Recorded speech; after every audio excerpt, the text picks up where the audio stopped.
सर्वोच्चको संवैधानिक इजलासको जुन फैसलापछि यहाँको प्रतिक्रिया के छ?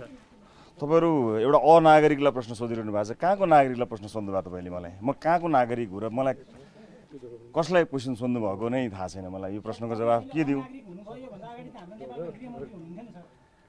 तर यतिखेर म अनागरिक छु, एउटा अनागरिकलाई के प्रश्न सोध्नु? अब तपाईँ चाहिँ के गर्नुहुन्छ?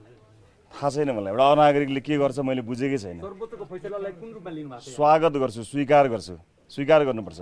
सर्वोच्च अदालत भन्दा माथिल्लो कुनै निकाय छ र?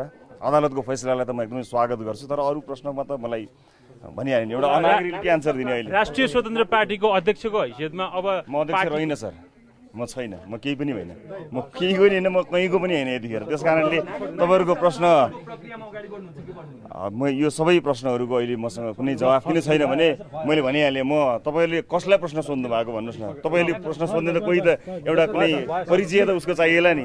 यतिखेर एउटा परिचय नभएको एउटा अनागरिकलाई के प्रश्न सोध्नुहुन्छ? सर्वोच्च अदालतको फैसलापछि पदमुक्त भएका रवि लामिछानेले गृह मन्त्रालयबाट बाहिरिएका छन्। सर्वोच्चले सांसद पद खारेज भएको फैसला सुनाउँदा लामिछाने गृह मन्त्रालयमै थिए। उनले अदालतको फैसलापछि आफू राष्ट्रिय स्वतन्त्र पार्टीको सभापति पनि नरहेको बताएका छन्। अब परिवर्तनको आन्दोलन कसरी अघि बढ्छ भन्ने प्रश्नमा उनले सबै प्रश्नहरूको आफूसँग अहिले जवाफ नरहेको बताएका छन्। शुक्रबार साँझ मन्त्रालयबाट बाहिरिने क्रममा पत्रकारहरूले उनलाई सर्वोच्चको फैसलाबारे प्रश्न सोधेका थिए। प्रश्नको उत्तर दिँदै उनले आफूलाई अनागरिक बनाइएको पनि बताएका छन्। अब के गर्नुहुन्छ भन्ने प्रश्नमा उनले भने, यतिखेर म परिचय नभएको अनागरिक भएको छु, कुनै प्रश्नको जवाफ मसँग छैन। साथै लामिछानेले सर्वोच्च अदालतको फैसलालाई स्वागत गर्ने पनि बताएका छन्। मन्त्रालयबाट बाहिरिने क्रममा उनले भनेका छन्, अदालतको फैसलालाई स्वागत गर्छु, स्वीकार गर्छु। सर्वोच्च अदालतको संवैधानिक इजलासले शुक्रबार लामिछानेको नेपाली नागरिकता प्राप्ति र अमेरिकी राजधानीका सम्बन्धमा परेको रिटमाथि शुक्रबार सुनवाई गर्दै सांसद पद खारेज गरेको छ।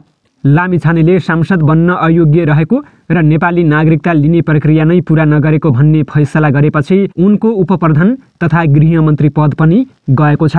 सर्वोच्च अदालतको संवैधानिक इजलासले प्रतिनिधि सभा सदस्य एवं उपप्रधान तथा गृहमन्त्री रवि लामिछानेको नागरिकता कायम नरहेको ठहर गरेको छ। सर्वोच्च अदालतको यो ठहरसँगै लामिछाने प्रतिनिधि सभा सदस्य र उपप्रधान तथा गृहमन्त्री पदमा रहन अयोग्य बन्नुभएको छ। सर्वोच्च अदालतले नागरिकता कायम नरहेको ठहर गरेसँगै लामिछानेको राष्ट्रिय स्वतन्त्र पार्टीको सभापति पद समेत गुमेको छ। संविधानविद काशीराज दाहालका अनुसार सर्वोच्चको फैसलाले लामिछानेको सांसद पदसँगै उपप्रधान तथा गृहमन्त्री पद खारेज भएको छ।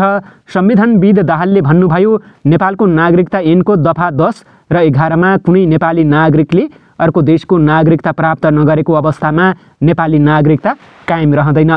त्यो देशको नागरिकता त्याग गरेको निस्सा सम्बन्धित प्रमुख जिल्ला अधिकारी समक्ष पेश गरेमा पुनः नागरिक कायम हुने कानुनी व्यवस्था भएको, तर निज लामिछानेले अमेरिकाको नागरिकता त्याग गरेको निस्सा सम्बन्धित प्रमुख जिल्ला अधिकारीकोमा पेश गरेको देखिएन। त्यस्तो अवस्थामा निज लामिछाने प्रतिनिधि सभा सदस्यको उम्मेदवार नै हुन नपाउने, निर्वाचित भएपछि दिएको प्रमाणपत्र मान्ने नहुने सर्वोच्चले आदेश गरेको छ। सर्वोच्चको आदेश आए लगत्तै लामिछानेको सांसद पद, उपप्रधान तथा गृहमन्त्री पद स्वतः खारेज भएको छ। निजले चाहेमा पुनः नागरिकता प्राप्तिको प्रक्रिया अगाडि बढाउन सक्नुहुनेछ।